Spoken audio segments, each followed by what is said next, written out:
Alright, lovelies. Welcome back to my channel. In today's video, I'll be talking to my fellow content creators who have been looking at the phone that they have at hand and saying that it's not giving them what they want. They don't have a good camera, they don't have good lights, and they are very passionate about creating content. My dear, I don't think your passion is high enough because all these reasons that you have been given is not what is keeping you. What is keeping you is that you have not really made up your mind to start creating content. Once you start creating content, you start with what is in your hand. With the level at which you are today, even though they give you the most sophisticated red dragon, you will still produce what is not good. So why not pay more attention in upgrading yourself? Upgrade yourself to the extent that you can be able to handle anything.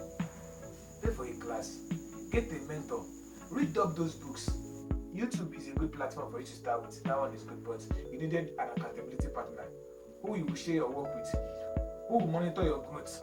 You need a mentor who have surpassed where you are now, in order for the person to guide you through. So try and get one person who will be willing and ready to guide you up that ladder. Volunteer for the person for some time because you are targeting one thing. It is like the sacrifice that we make that directs our life in the future.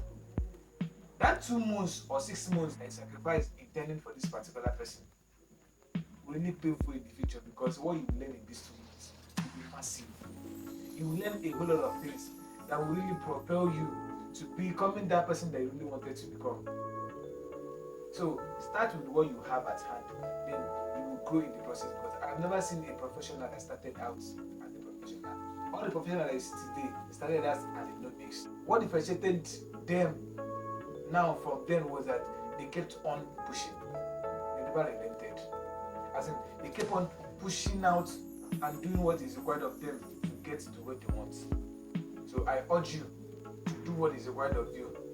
Pay those sacrifices because there are prices to pay. It is better now to pay the price now that you are young and enjoy the dividend later than you paying the price when you are old because you not really have that time to do what is required of you. Try as much as possible to pay the price now so that you enjoy the dividend later. Thank you. I remain Majesty, a prolific cinematographer. See you in my next video. Best of.